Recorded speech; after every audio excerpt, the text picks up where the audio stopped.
Saudaraku,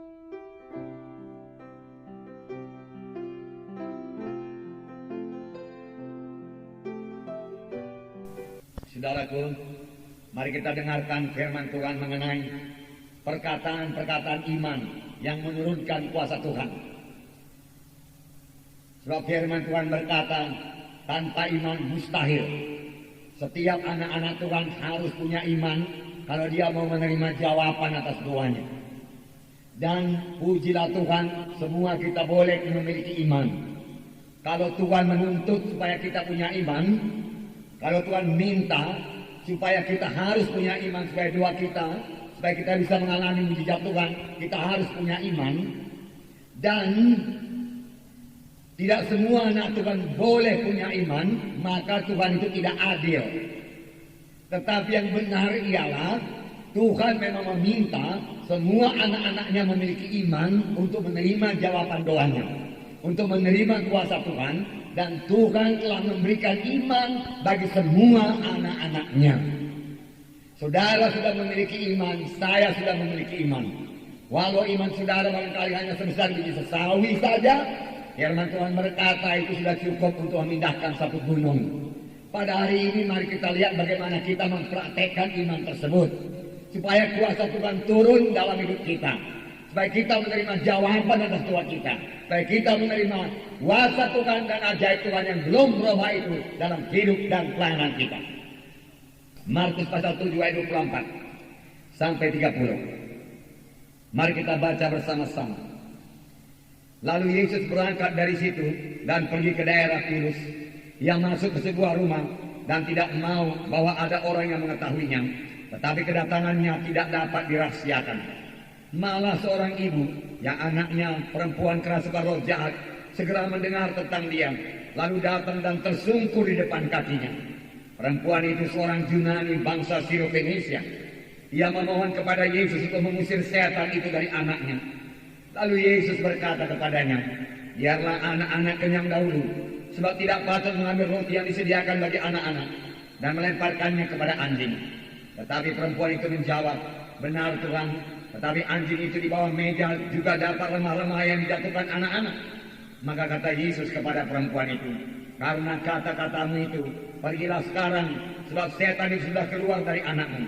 Perempuan itu pulang ke rumahnya, lalu didapatinya anaknya itu terbaring di tempat tidur, sedang setan itu sudah keluar. Luar biasa kuasa Tuhan. Seorang ibu yang bukan orang Yahudi datang kepada Tuhan Yesus. Dia seorang Sirofenisia, orang Kanani, orang Yunani dikatakan di sini. Saudara yang baru sedikit saja mendengar tentang Yesus, tidak sebanyak yang kita dengar sekarang ini. Dia belum punya Alkitab, saudaraku. Dia hanya mendengar dari mulut ke mulut bahwasanya Tuhan itu sanggup menyembuhkan penyakit, sanggup mengusir setan. Dan dia percaya. Dan dia datang kepada Tuhan Yesus. Tuhan Yesus sebenarnya mau istirahat. Sebab di sini dikatakan dia tidak mau kedatangannya diketahui oleh seorang jiwa pun. Tetapi tidak dapat dirahasiakan, perempuan itu datang kepadanya dan tersungkur di bawah kakinya dan berkata, sembuhkanlah anakku Tuhan. Tetapi Tuhan Yesus berkata, tidak patut diambil roti dari anak-anak lalu memberikannya kepada anjing. Bahkan Tuhan Yesus menyebut dia anjing. Tetapi ingat, Tuhan Yesus menyebut bahwasanya kesembuhan itu, kelepasan dari setan itu adalah roti untuk anak-anak. Roti untuk anak-anak adalah satu hal yang wajar saja. Tuhan suka memberikan roti kepada anak-anaknya. Berarti Tuhan suka menyembuhkan anak-anaknya dan melepaskannya daripada segala kuasa kegelapan. Ingat, saudaraku, bahwa dengan tiap-tiap penyakit ada hubungannya dengan roh-roh jahat di udara ini, saudaraku. Oleh sebab itu, kalau kita mau sembuh daripada penyakit, kita harus mengusir roh penyakit itu daripada kita di dalam nama Yesus. Tuhan Yesus berkata, tidak patut diambil roti daripada anak-anak dan memberikannya kepada anjing. Benar Tuhan, namun anjing juga makan remah-remah yang jatuh daripada meja tuannya. Tuhan Yesus berkata, hai perempuan, karena kata-katamu itu, hai perempuan, karena kata-katamu itu, pergilah, anakmu sudah sembuh. Dan perempuan itu pulang, didapatinya anaknya terbaring, tidur, dan setan itu sudah meninggalkan anaknya. Tuhan Yesus berkata, karena kata-katamu itu, bukan karena doamu, karena kata-katamu itu. Saudaraku, ada waktunya saya berdoa, ada waktunya saya berkata-kata. Demikian juga saudara, ada waktunya saudara berdoa, ada waktunya berkata-kata. Saudara, baik doa kita, baik kata-kata kita harus tepat, saudara. Perempuan ini perkataannya itu begitu berkuasanya perkataan tersebut, sehingga mendorong Yesus untuk menyembuhkan anaknya. Begitu berkuasanya perkataan perempuan ini, begitu berimannya perempuan ini, sehingga Yesus harus menolong anaknya. Walaupun mula-mula masih ditolak oleh Tuhan Yesus.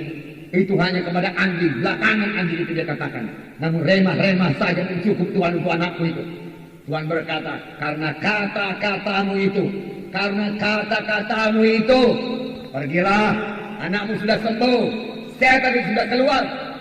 Kata-kata kita yang beriman, yang berkuasa, saudaraku, setan pun tidak sanggup menahannya, saudara.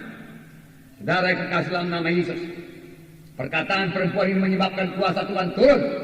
Bagaimana dengan perkataan kita? Apakah perkataan kita juga mengundang kuasa Tuhan atau mengusir kuasa Tuhan? Bisa juga perkataan kita itu mengusir kuasa Tuhan. Sebab perkataan yang kita ucapkan bukanlah perkataan yang beriman, tapi perkataan yang kalah, perkataan yang mengeluh, perkataan yang berkata tidak mungkin lagi saya ingin tolong Tuhan. Matilah saya Tuhan. Memang nasibku sudah begini Tuhan. Dalam perkataan yang demikian mengusir kuasa Tuhan. Tapi perempuan ini berkata, walaupun anaknya sudah kerasukan setan tak berapa lama saya tidak tahu. Tuhan, dia katakan, anjing-anjing juga remah-remah yang jatuh di meja tuannya. Saudaraku, Yesus berkata, besarlah imanmu. Jadilah kepadamu sama sebagaimana kau percaya. Ini tertulis dalam Matius 15, cerita yang sama. Dalam hukum Markus dikatakan karena kata-katamu itu anakmu sembuh. Matius 15 saya bacakan pada saudara.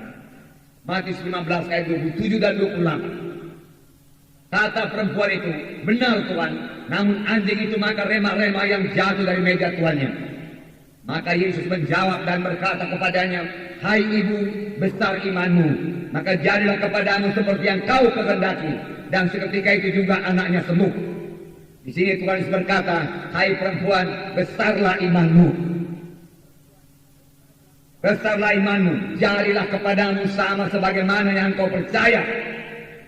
Besarlah imanmu. Mengapa Tuhan Yesus berkata besarlah imanmu? Sebab kata-katanya juga penuh dengan iman, penuh dengan kepercayaan. Jadilah kepadamu sama sebagaimana imanmu, sama sebagaimana yang kau percaya. Pada saat itu juga anaknya sembuh. Saudara, kalau Tuhan berkata kepada kita pada pagi hari ini, jadilah kepadamu sama sebagaimana yang kau percaya, apakah yang kita terima?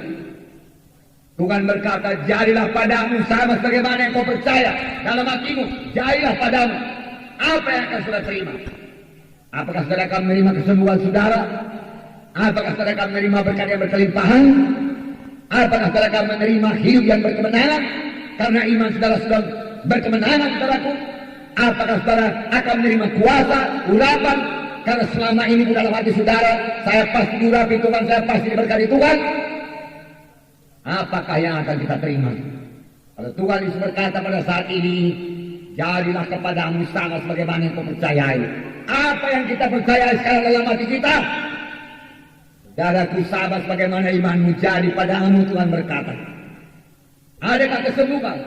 Adakah keberkatan? Kalau memang iman saudara sembuh, maka saudara sembuh sekarang. Bahkan bukan nanti, saudaraku.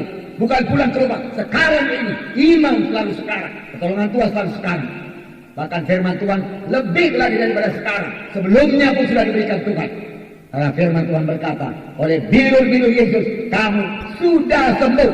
Sudah, Tuhan berkata. Bukan nanti. Sudah. Sekarang sudah sembuh. Panjang saudara memiliki iman, saudara. Apalagi saudara mengucapkannya, saudara.